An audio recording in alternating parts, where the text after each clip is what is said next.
There is something profoundly disruptive about an empath who stops chasing. Most avoidants have built their emotional world around a predictable pattern. They pull away and people pursue. They create distance and others rush to close the gap. They become silent and someone anxiously fills the silence with reassurance, pleading, or emotional labor. Over time, this pattern becomes their proof of control. It confirms their unconscious belief that intimacy can be managed from a distance. That connection can be regulated on their terms, and that no matter how far they retreat, the other person will remain emotionally available. Then they meet an empath who changes the entire dynamic. This empath feels deeply. They care genuinely. They offer warmth, understanding, and emotional presence. But unlike the others, they do not chase. They do not abandon their self-respect in the name of love. They do not confuse empathy with self-erasure. They remain open-hearted, but they are grounded.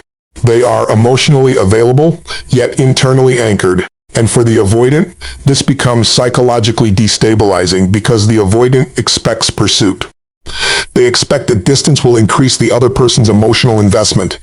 They expect silence to create anxiety. They expect withdrawal to trigger desperation. These expectations are not random. They are rooted in the emotional patterns they have experienced over and over again. Their defenses are designed around these reactions. But when the empath does not respond in that familiar way, the avoidant loses the emotional script that has protected them. For the first time, distance does not create control. Instead of chasing, the empath remains calm. Instead of begging for reassurance, the empath stays centered. Instead of proving their worth, the empath quietly honors it. That quiet self-possession carries enormous psychological weight. It forces the avoidant into unfamiliar territory because now they are confronted with someone whose emotional state is not dictated by their withdrawal. The empath is saying, "Without words, I care about you, but I will not lose myself to keep you." That is a kind of strength many avoidants have never encountered. Why is it so powerful? Because avoidant attachment often depends on asymmetry. One person reaches, the other retreats. One person overfunctions emotionally, the other withholds. This imbalance allows the avoidant to feel safe because they remain in the position of emotional control. But the empath who stops chasing dissolves that imbalance. Now the connection is no longer governed by fear. Now the avoidant cannot rely on withdrawal as leverage. Now emotional availability exists without emotional dependency, and that changes everything. The avoidant begins to feel something they rarely allow themselves to feel: uncertainty. They begin to wonder if this person might actually leave. They begin to sense that the love being offered is genuine, but not guaranteed. And in that realization, the emotional walls begin to shake, because what makes someone unforgettable is not intensity, it is integrity. The empath who chases may be deeply loving, but their pursuit often reassures the avoidant that they hold the power. The empath who remains present without pursuit communicates something far more profound. My love is real, but so is my boundary.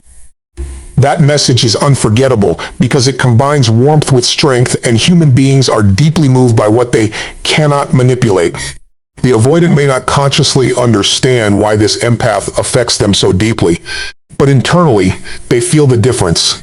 They feel the absence of desperation. They feel the dignity in the silence. They feel the presence of someone who is emotionally generous, but not emotionally dependent. This creates respect, and respect, in many cases, reaches deeper than affection, because affection can be taken for granted. Devotion can be expected, but self-respect commands attention. It interrupts old patterns. It forces reflection. It awakens the awareness that love does not have to come wrapped in neediness. For the avoidant, this realization is transformative because it reveals a new model of intimacy, connection without control. And that is what makes this empath unforgettable. Not because they demanded attention, not because they fought to be chosen, but because they embodied a rare kind of emotional power, the power to care deeply without surrendering themselves. That kind of presence lingers in the mind of the avoidant long after the moment has passed, because it represents something they secretly long for, but struggle to trust. Love that is steady. Love that is mature. Love that does not collapse under fear.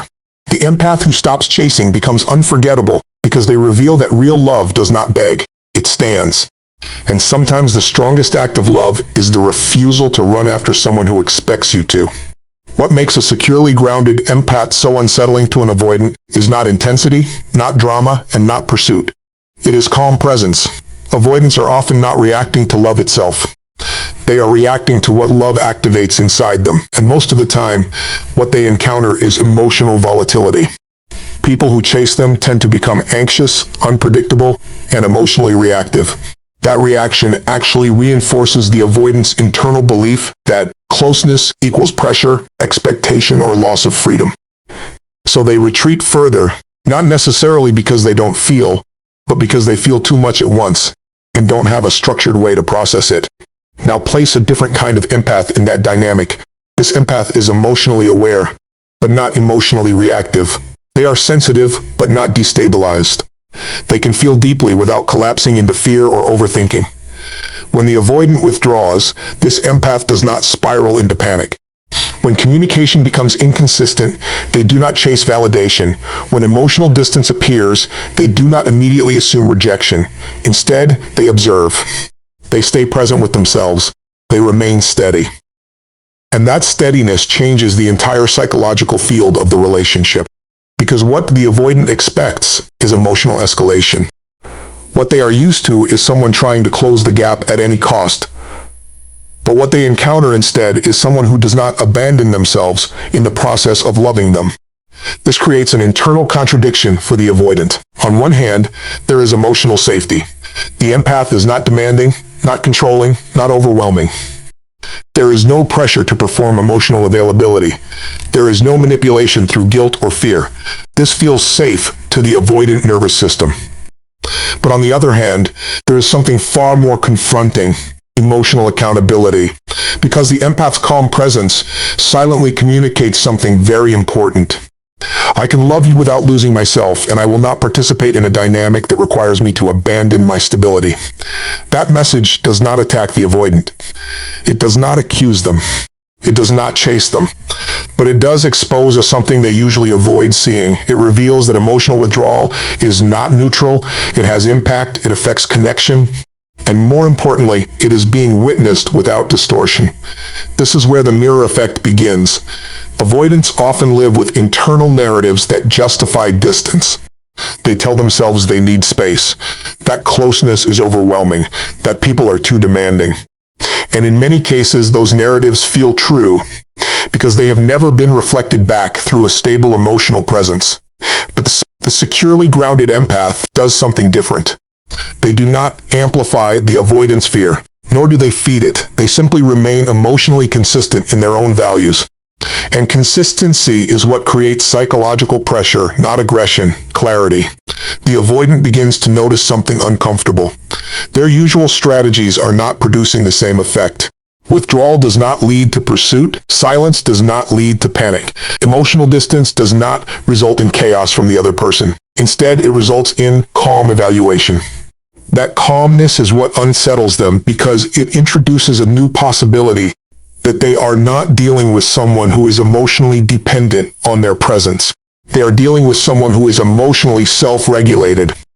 And when someone is self-regulated, they cannot be controlled through inconsistency. This is where the empath's secure attachment becomes deeply transformative, not through force, but through contrast. It exposes the avoidant to a different emotional architecture, one where love does not equal anxiety, one where connection does not require self-abandonment, one where presence is chosen, not demanded, and that exposure creates internal friction. The avoidant may not immediately change their behavior, but something begins to shift internally. They start to recognize that their usual patterns are not being met with chaos, but with clarity. And clarity is far more confronting than emotional reaction, because clarity removes ambiguity. It removes excuses. It removes the illusion that their behavior has no emotional consequence. And in that space of clarity, the avoidant is no longer dealing with someone who is trying to fix them. They are facing someone who is simply no longer willing to participate in emotional instability. That is the real power of secure empathy. It does not force change, it reveals reality.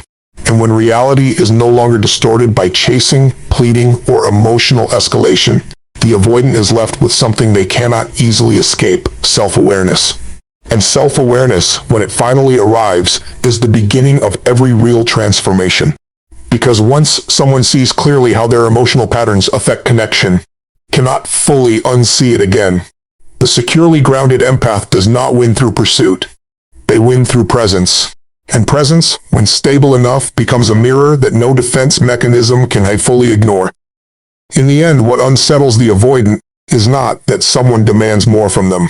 It is that someone no longer needs to chase them to be emotionally real. And that changes everything, because when love is no longer dependent on pursuit, avoidance loses its power. And what remains is truth, quiet, undeniable, and impossible to fully dismiss.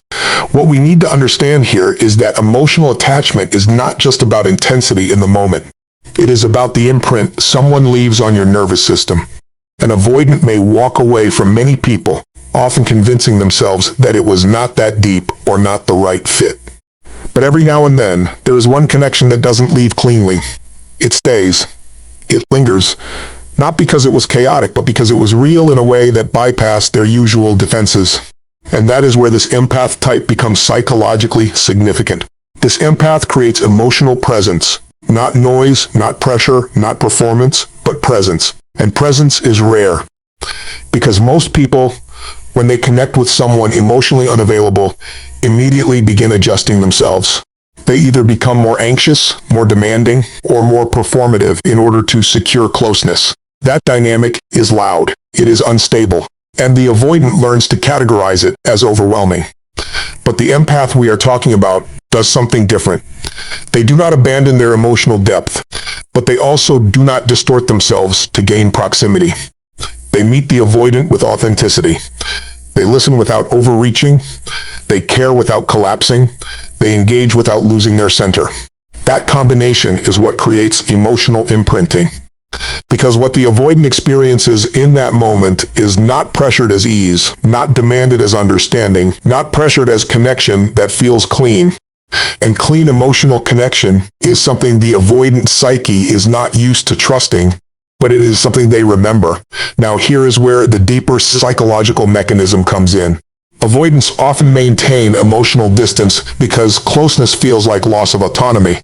But when they encounter someone who is both emotionally present and emotionally self-contained, a new category of experience is formed. It is no longer closeness equals pressure. Instead, it becomes closeness might actually feel safe. That shift is subtle, but profound. And even if the avoidant does not stay in the connection, the nervous system registers it. Because the body remembers emotional safety long before the mind rationalizes it. So when they leave, they may convince themselves they are fine. They may detach outwardly. They may even minimize the significance of the connection. But internally, something does not reset, because emotional presence of that quality is not easily replaced. What follows is a comparison effect. Not conscious at first, but deeply felt.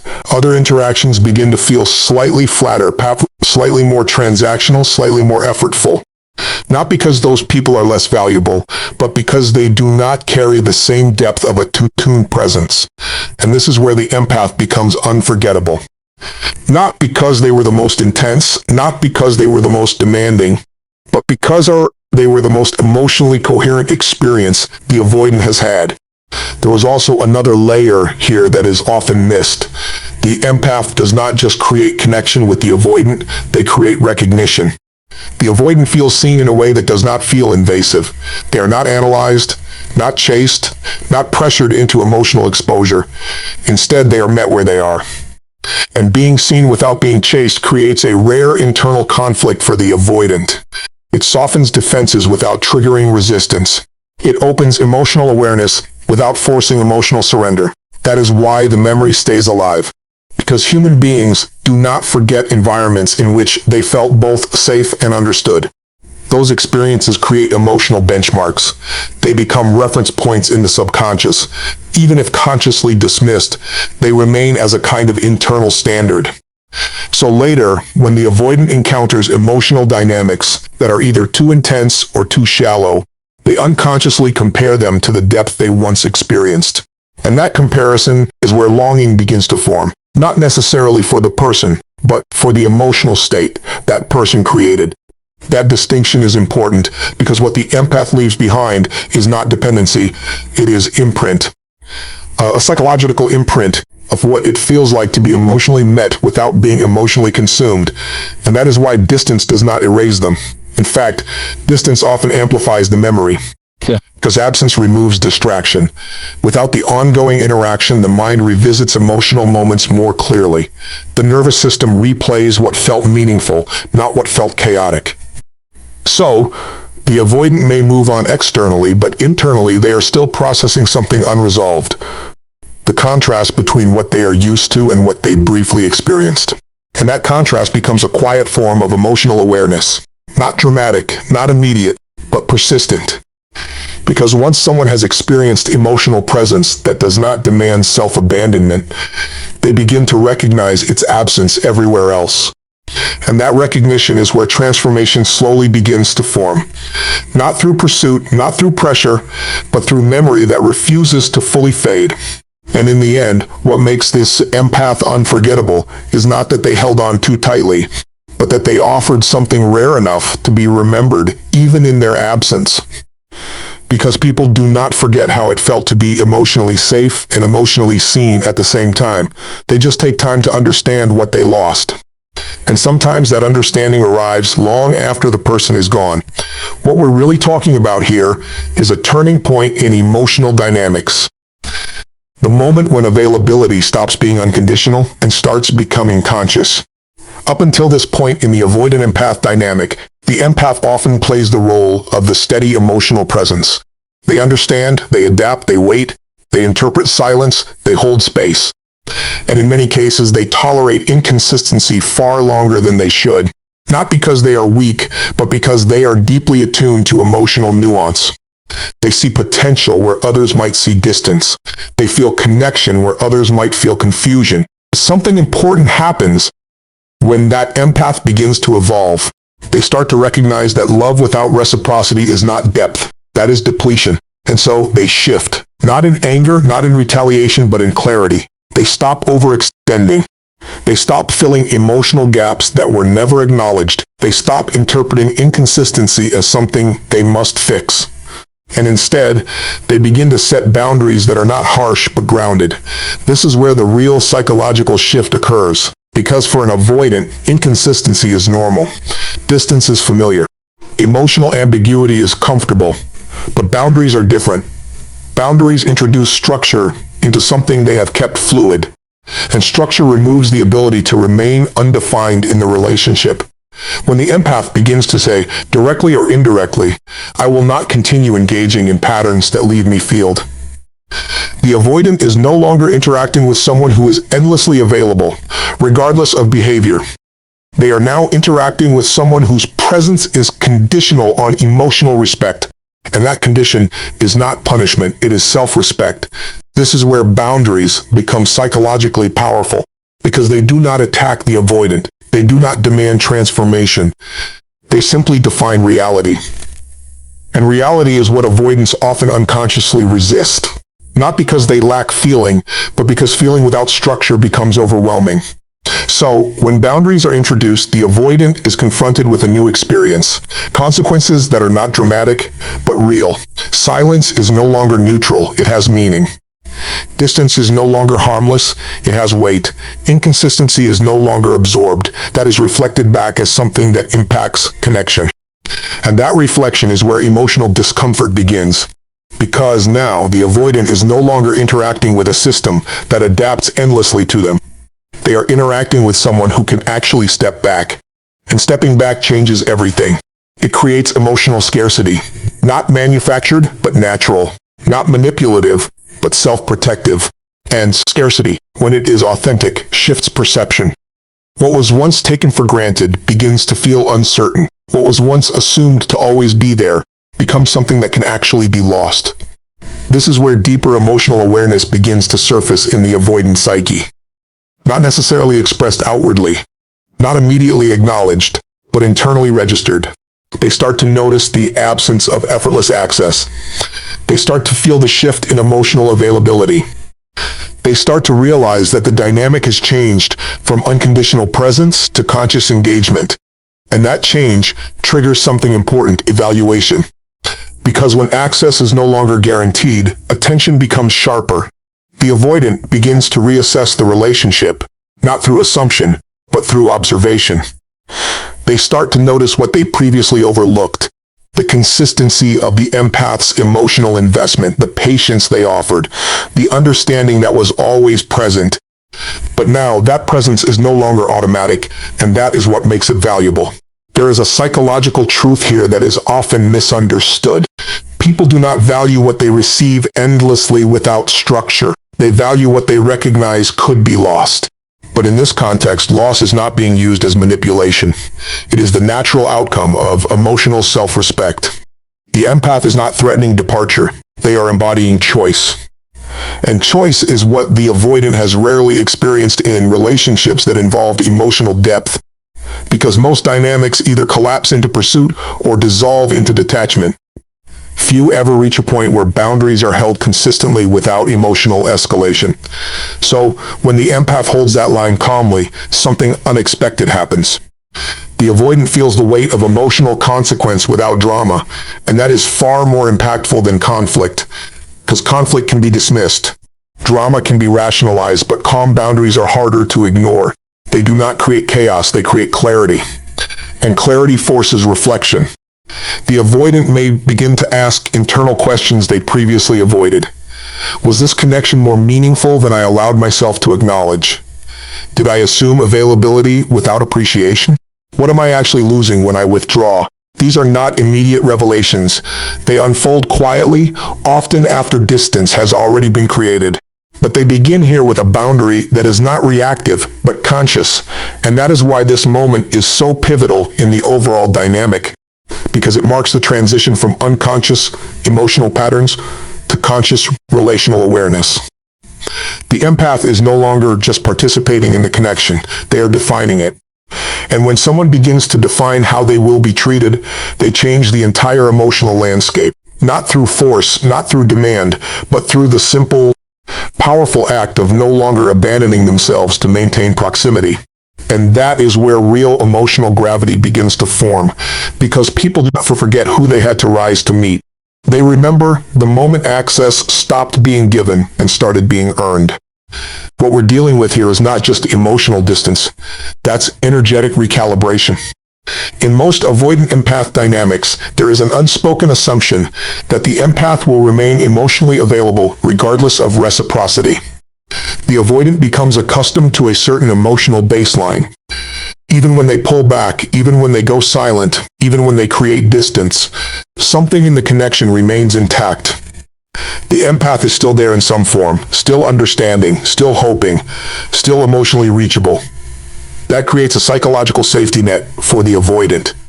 It allows them to disengage without fully confronting loss. But something shifts when the empath begins to withdraw their emotional energy. And it's important to understand what this really means. It is not about punishment. It is not about manipulation. It is not about trying to provoke a reaction. It is a natural consequence of emotional self-respect reaching its limit. The empath begins to recognize a simple truth. Emotional energy is not infinite when it is being poured into a one-sided dynamic. So, they stop over-investing. They stop over-explaining. They stop emotionally compensating for absence, and gradually they return their energy back to themselves. Outwardly, this may look like silence, but internally, it is a recentering.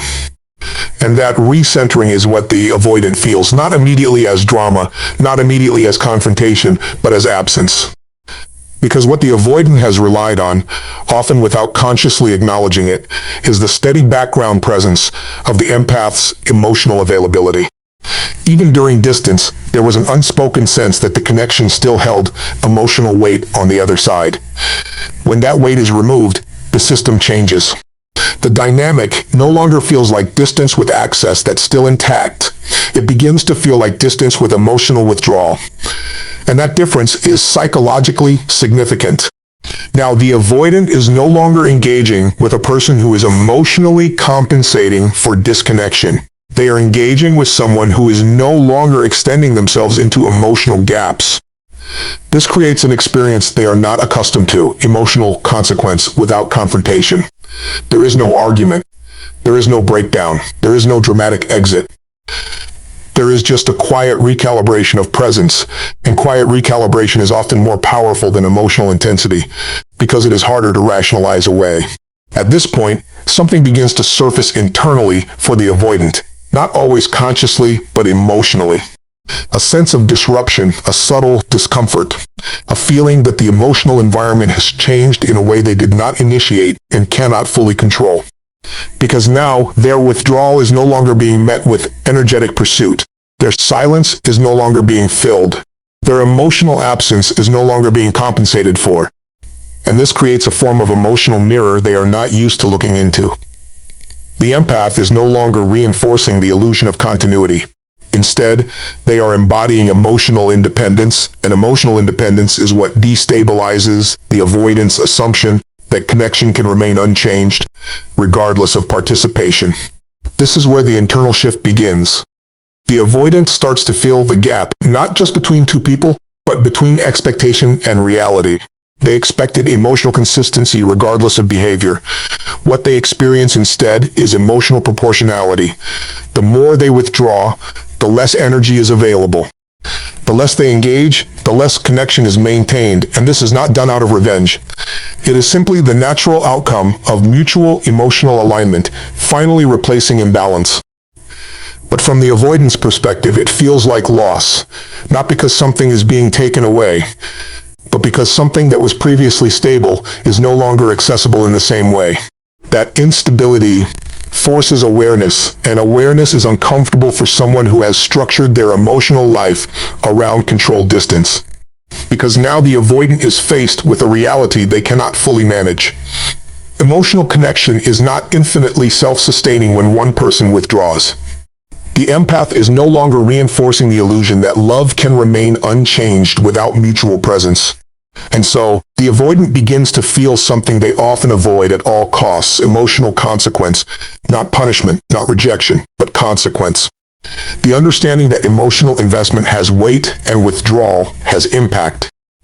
And when that realization begins to settle in, even subtly, it alters the emotional landscape of the relationship permanently. Because what was once taken for granted is now recognized as something that can diminish. And in that recognition, something unexpected begins to form, not immediately regret, not immediately pursuit, but awareness. Awareness that presence mattered more than it was treated. Awareness that energy was not neutral. Awareness that emotional availability was not guaranteed. And awareness, once awakened, does not fully disappear. It lingers quietly. And often it returns later as reflection. This is why the empath's withdrawal is so powerful, not because it is loud, but because it is precise. It does not attack. It does not chase. It does not collapse. It simply reclaims emotional energy and returns it to its source. And in doing so, it reveals a truth the avoidant cannot unsee. Connection only feels infinite when it is being continuously fed.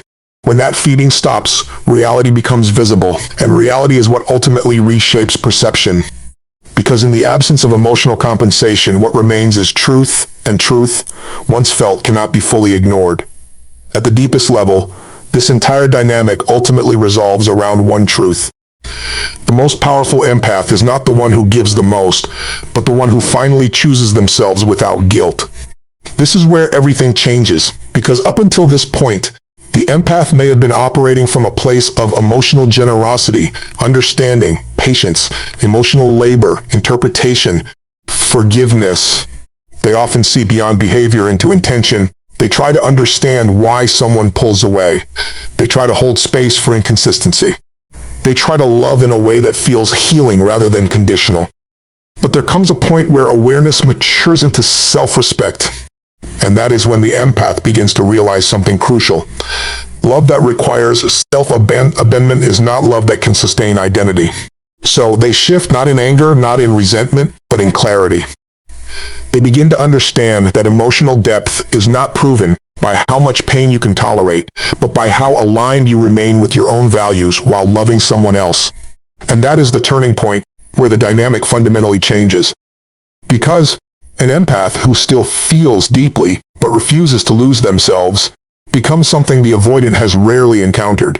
Emotionally available, yet emotionally unattachable through inconsistency. This combination is psychologically powerful. The empath can understand the avoidance patterns without being controlled by them. They can recognize withdrawal without chasing it. They can acknowledge distance without trying to fill it. And most importantly, they can feel love without turning it into dependency. That is what makes them different. And from the avoidance perspective, this creates a very unfamiliar emotional experience. They are no longer dealing with someone who reacts to every shift in their behavior. They are no longer dealing with someone who overfunctions emotionally to maintain connection. They are no longer dealing with someone who abandons themselves in the name of staying close. Instead, they are facing someone who can remain loving without remaining accessible under all conditions. And that disrupts the avoidant's internal expectation that emotional distance automatically results in emotional pursuit. Now, there is space, and in that space, something uncomfortable begins to emerge: accountability. Because when emotional reactions are no longer filling the gaps, behavior becomes more visible. Patterns become more obvious, choices become more meaningful, and silence becomes more honest. The empath is no longer over-explaining the connection. They are no longer over-investing in its maintenance. They are no longer compensating for imbalance. They are simply present when presence is mutual and absent when it is not. And that is where emotional power shifts. Not power in the sense of control, but power in the sense of alignment. Because the empath is no longer trying to win connection at the cost of self-respect. They are choosing connection that does not require self-erasure. And this changes everything for the avoidant, even if it is not immediately acknowledged. Because what they begin to sense is this: the emotional dynamic is no longer elastic, it is structured. It responds to mutual participation, not unilateral expectation. And that structure introduces a kind of emotional truth that cannot be easily bypassed. If you withdraw, the connection does not intensify. It stabilizes or reduces. If you engage, the connection deepens naturally. If you remain inconsistent, the connection becomes uncertain. And that uncertainty is not punishment. It is simply reality reflecting behavior. For the empath, this realization is liberating because they are no longer interpreting love as endurance. They are no longer confusing patience with sacrifice. They are no longer equating emotional depth with self-neglect. They begin to understand that the highest form of emotional maturity is not staying longer than necessary. It is staying aligned while you are there and leaving when alignment no longer exists. And that is where self-choosing becomes transformative, because when an empath chooses themselves, they stop participating in one of the most common emotional illusions, that love must be proven through depletion. Instead, they embody a different truth. Love is proven through clarity, boundaries, and presence that does not require self-loss. And this is what the avoidant feels most strongly over time. Not rejection, not abandonment, but contrast. The contrast between a dynamic that demanded emotional instability and one that embodied emotional coherence. That contrast lingers because even if the relationship ends or shifts, the emotional imprint remains. There was someone who could love deeply without chasing, who could care without collapsing, who could engage without losing themselves. And that becomes a reference point in the psyche, a standard, a memory that quietly reshapes what connection means. But the most important realization is this: the empath was never powerful because they were trying harder. They became powerful the moment they stopped abandoning themselves to maintain access. That is the true turning point, because self-choosing is not withdrawal from love, it is refinement of how love is allowed to exist in your life. And once that standard is set, every future connection is measured against it. So, the final lesson is simple, but not easy. The moment you stop betraying yourself to keep someone close, you stop participating in dynamics that require your disintegration to survive. And that is where real emotional power begins, because in the end, the strongest love is not the one that stays at any cost. It is the one that stays without losing who it is.